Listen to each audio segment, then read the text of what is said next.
Kind of what I'm going to be showing you guys how to do in more detail in the Masters of the Game. So that's the website I put out there. It's detailing how the Masters of the Game played their shots, how the systems work, how the geometry works. So you guys don't have to figure it out. I'll just explain it in short little videos to hit some shots. It's going to be kind of the how-to series. And you'll be able to get out to that driving range and do some shots, put balls on little tees or something to check it out, and start moving the ball around, the club face angle a little different, and see if you can start shaping the ball just the way you want to, and get control of the golf ball. That's what we're all trying to do. Now, you might just be trying to work on a draw pattern, and that's what we'll set it up. You know, we'll show you how to do that, and I'll walk you through it. So that's what we're doing. Hope you enjoy this, a little TGM MORAD / stack and tilt. All right, thanks. It's different curves, right? I'm on stand right in here. Take a look at what I'm looking at here. So this stack and tilt system is out there, right? Which is sort of a left side biased setup type deal. So these balls are in position in the middle, center for the red stick that's between my feet, and the orange stick is the path for that ball. It's just because it's in the middle, it's almost straight in. Okay. And the more the ball goes back, the more the path goes inside outish. You got it? There's the yellow stick with the ball there. Gray stick's way back, and it's going to come the most into out. So if you're, you know, under a tree or playing draws, or you want to start sampling about some different things, you kind of, I'm giving a roadmap of how to do it. I see. And so the tour pros on Stack and Tilt, Mike and Andy, those guys came out in like 2007, went on the tour and helped a bunch of great players play better golf and understand exactly what they were doing, so you could practice. You know, with the reference points, like you were asking me in our lesson the other day, it was like, I want to know how to practice and have a way to do something with efficiency. So yeah, just explaining to Ed here about stack and tilt. It's a 60-40 left bias deal. And so this ball that's in the middle on the red stick would end up being played slightly back of the red stick per se, because I move forward. The idea is you keep your weight left, okay? And when you start pivoting back, you're almost in front of the ball with your hip in, well, you would be a little bit in front of the ball with the over pivot, because I got my 60-40 over here. No, I keep it on the left side when I start. I put it on the left side when I start. And stack until you leave it on the left side. Okay? And a lot of guys on the tour, not a lot of guys, but many guys on the tour play that way. We got things, Bryson DeChambeau's the left-sided guy. There's a bunch of guys out there. They just don't specify by calling it anything. Left post is another way to say it. You know, on the left post, left leg. Okay, so yeah, so left mid trajectory draw. And then with stack and tilt, we use the right hip as kind of like a wrench, you know. You get it over here. Here's the socket. I call it a socket set, like the hip socket. This guy stays here. You crank the wrench like this, and then the wrench starts to unwheel itself like this as you push up and through and turn. I've got something exciting to show you guys. It's kind of a combination of stack and tilt, MORAD, and TGM, the golfing machine. In other words, I got a grid, I got golf balls, middle, a little back of middle, back of that, and how the angle of approach or swing path that comes in is directly affected by the ball position. And show you how that works, and also by the angle of attack.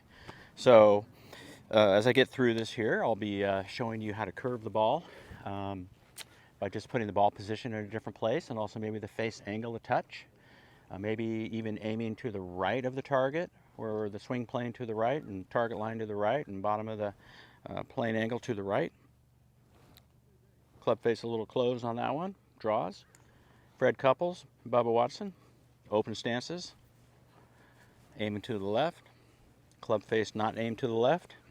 Club face a little left of the target, but maybe you'll see that my plane angle now is to this way. It's almost like my back's to the target and swinging this way. So it's really super cool. And once you get an idea of how to do this with these little videos I'm going to make in the Masters of the Game site I've released for you guys, where I'm going to go into detail of just in these short videos so you can take it to the driving range, get out there and practice. Start curving the ball, start exploring, and you'll come up with some shots that are really going to help you out when you're out there playing. Play the ball back with your pitching wedge. What does that do? Well, it takes the angle of approach from the inside. It already makes an inside angle.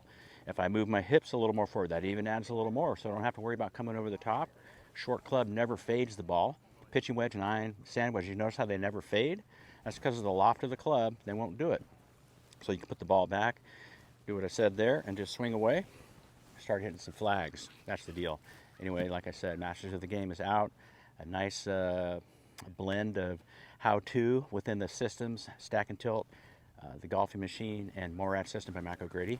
Research and development with Mac, and some of my personal videos with Mac in there as well. Welcome you to come in and check it out. You're going to learn how to play this game with authority. Dominate over the golf ball. That's our game. So www.paulgorman.com. Masters of the Game's available. Looking for you there. Community's coming out in January where we're going to have special guest speakers. Looking forward to that too. Mark Sweeney and such, and we'll get it going.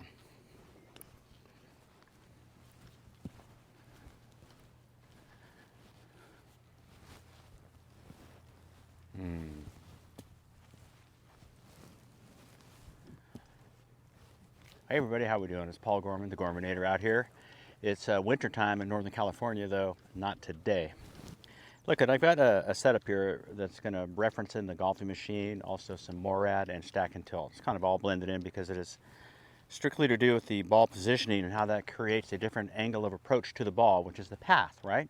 Whether you're inside out, maybe outside in, or straight in, okay? So the center ball would be the one right between my feet, and then I've moved some balls back in the stance, and the references are these orange, blue, yellow, and gray sticks, okay?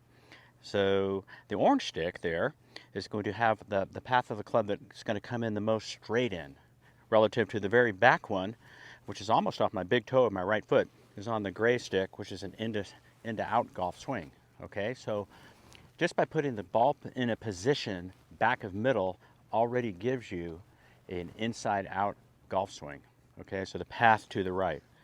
And this is super important to know so that if you're wondering, well, I should also explain this, is that the more you move the ball back, the more the angle of attack steepens, okay? So when I have a ball in the middle, it's still going to have a slight descent down. The more I get it past middle up to the front, like where we play driver, the left arm is the low point of the golf swing, so anything back of it should have a slight descent, okay? But if I start playing these golf balls further back, I'm going to have more descent.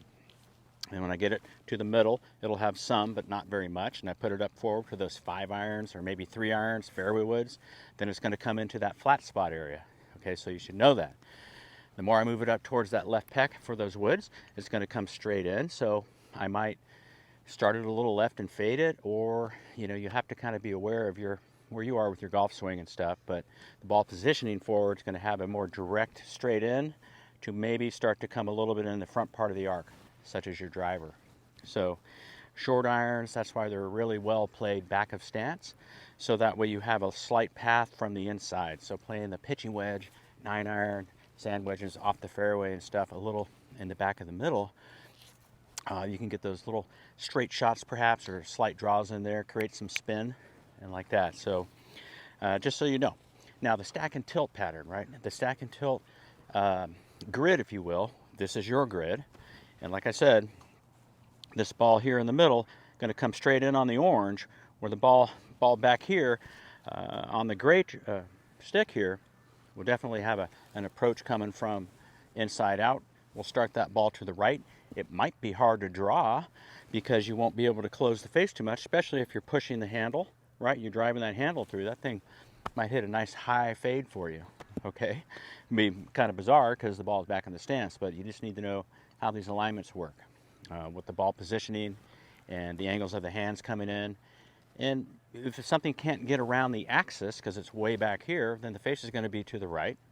You can see that.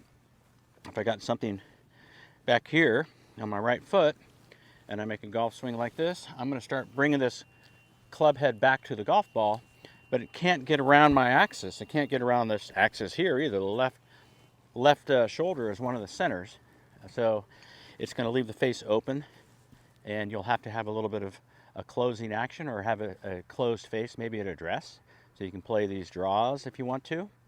So there's real advantages of knowing about how this works. Now the Stack and Tilt model itself, there is a grid, and this is it. And the golf ball is played in the middle to a little bit back, and then the weight is shifted forward. So think about that. That's a big one right there. So if I'm 50-50 right here, right? Okay, this is a good place to stop and bang. So now we're going like relative to where you put your centers, right? So first we talked about the golf balls and about where they are in relationship to your stance. Are they in the front, the middle, back? This is a setup for irons here, mid iron, something like this, but starting with the ball in the middle and moving them back and talking about the different paths of approach, the angle of approach coming in here, and the various club face angles that might happen from that. Now, if I put my weight forward, okay, now we're doing something different. We're shifting the center over here, stack and tilt model. Now I'm going to move my centers over. That moves the balls back. So anytime you move your centers forward, like this, you are moving the ball back, creating in to out. Okay, so if you put the ball back a little and your center forward, you're going to start that ball out to the right and possibly draw it back, depending upon your club face. Okay, so with the driver, we play it up in the front. So now my center is behind it, which means I'm going to catch the club. If I did it like this and the ball's here, I'd catch the ball perhaps a little bit in this side of the rainbow here. You got it? Which is going to be going around in the front part of the arc.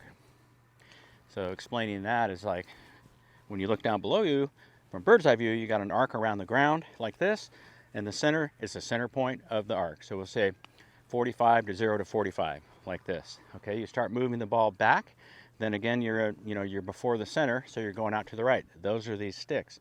If I move the sticks on the other side over here this way, then we're talking about club heads coming through on this side and the ball's forward. You're going to start catching them in the forward part of the arc, and that could possibly start the ball left, and then maybe you're playing a fade, which is totally fine, right? So driver will always, typically always be up there, and that's that club head working this way. Center point here, draw arc is back here, okay? And the fade arc is usually over here, although Fred Couples plays his fades and Lee Trevino played his fades with the ball back. Okay, so Trevino would set the ball back in his stance with the stance open, would take it out like this, drop it in, and push out that shaft, and that way would hit these nice little fades out there, and really obviously knew what he was. Yeah, so by really understanding these ball positions, having that ball back is going to get my path coming from inside out. It's also going to steepen the angle of attack, okay? So it's going to be tough for me to get this ball maybe in the air unless I open my stance and I do something different, like a Trevino, and then I can get it up in the air. You got it? So be aware of playing the ball back a little bit. It's a nice way to play a draw. All you have to do maybe is just change your club face at address. Have you ever done that? Put the ball back, hook your face a little, maybe go like, I'm going to move my ball back 2 balls and then change my club face to 5 degrees, okay? And then I'm just going to swing normal. You'll have to look at the club face goofy down there, but you're going to have the ball back and it's going to come in on this gray or yellow line, and you'll release that club and it should start out to the right and start to bend back. So sampling some of these cool things is going to be the thing to do, and having some fun with it. I'll do things where I'll hit some cut shots, and out there I'll pick a start line or the bottom of the my plane angle out to that, I don't know if you can see that stop sign, but over there, and then my target might be this tree here, maybe even over that bush with the blue flowers, and I'll swing. And when I'm swinging, obviously my shoulders are lined up way to the left here and hips, and so that's the bottom of my plane, and then my hands might go a little straighter to that, and then the club face a little right of that, and I can really just kind of let that thing go and have that ball start out and come back right down on the right, nice little fade. So it'd be the opposite. If I was maybe playing some draws, I would close, actually stand to the right of the target, and then play my club face neutral, square. So my bottom of my swing plane, or the plane line, would be out to the right, okay? And then my club face would be a little bit closed. Let's say I'm 10 degrees to the right, put my club face 10 degrees to the left of that plane line, and then make my normal swing along the swing plane line, right? So it'd be like here, and my intention would be the ball would draw over that blue flowered bush around that building there, and I just make my normal swing. So the normal swing is swinging along the bottom of the plane line or the swing plane. So if I move that around, I'm still the same. So this is kind